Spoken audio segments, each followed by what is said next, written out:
And with me now is Republican Congressman Ken Buck of Colorado. Congressman, thank you very much for being here. I want to start where we just left off with Amy on what the president said about those votes. And let me just play that point in the call again for everybody to hear.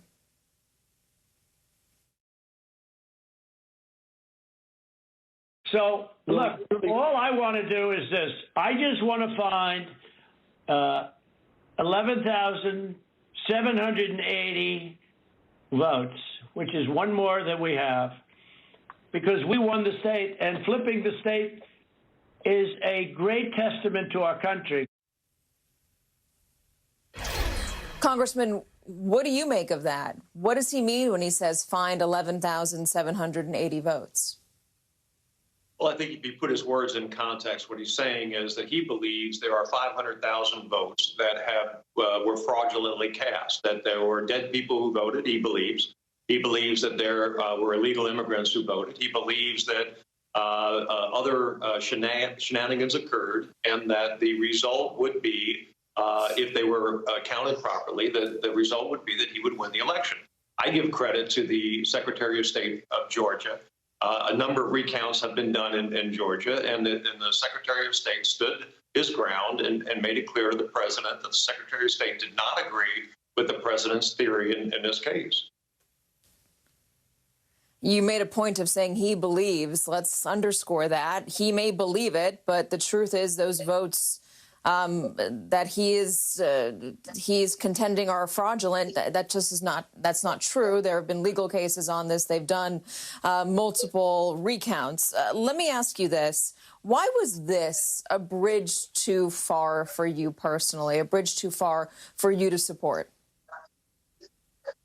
Well, I am not in agreement that the electoral packages that are being sent to the House are being sent to Congress should be challenged. I believe that the Constitution gives us a very clear duty.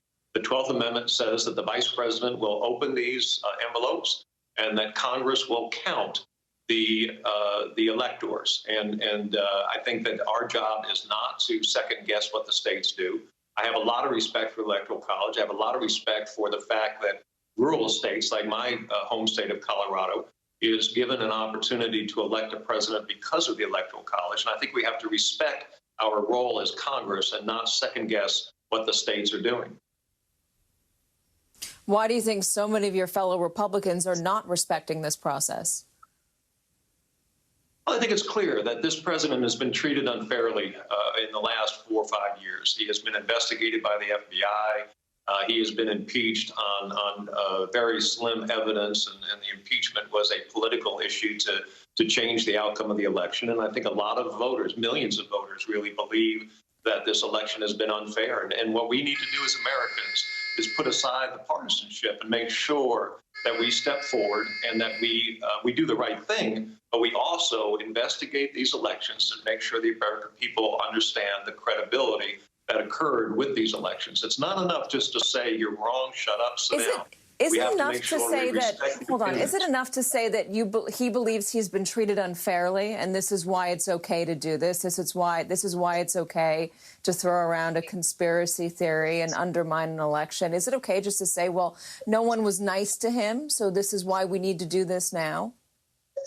No, I don't think it has to do with being nice to him. You don't impeach somebody over niceness. You don't create false affidavits and have the FBI investigate because of niceties. This president has been attacked more than any president in the history of this country. And there are a group of people in this country that are naturally skeptical of the results of this election. And I think as a public official, we have a duty to make sure that all Americans, whether a Democrat gets elected in the future or a Republican, all Americans have confidence in our system. Do you take any responsibility for fanning the flames on this? You signed on to the Texas lawsuit respectfully. You've given a lot of voters out there this idea that this election was not fair, and this is what is coming to pass because of it. Yeah, no, I examine. I'm the state party Republican chair in Colorado. I examined carefully the election in Colorado.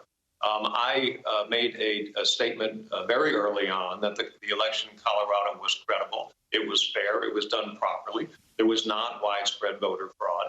But I do believe that the president and any other candidate has the ability to pursue legal avenues. And I supported the president's pursuit of those legal avenues. Those are now over. We have the envelopes. We will open the envelopes on Wednesday, and we will count the votes. And so, no, I don't think questioning and investigating and looking at results is fanning the flames. I think that when you promote false theories or you promote and disagree with those who have the best knowledge, I think that may be unfair. But I think that pursuing your legal rights is absolutely part of the process. There are millions of Americans who don't trust this process now, and they point to cases like the Texas lawsuit. They point to statements that a lot of Republicans have been making, including the president, about this election. And now the Republican Party, at least some of them, are trying to put out this fire. Do you see an ability to do so going forward? Do you see an American public that trusts democracy after this? I hope so, and I think it's part of our duty in Congress as well as state legislatures to look at what happened. There obviously is some election fraud in every election. We just have to make sure there isn't widespread election fraud and that any election fraud is prosecuted and we put safeguards in place to prevent it from happening in the future. But I think that can be communicated to the American people. I think that this was really an unusual election because of the changes that were made as a result of the pandemic. And I think that will not happen in the future. And I think we can convince the American public, as we should, that our elections in the future will be even more credible than the election in 2020. Congressman Ken Buck of Colorado, thank you so much for joining us, sir. We appreciate your time. And you can listen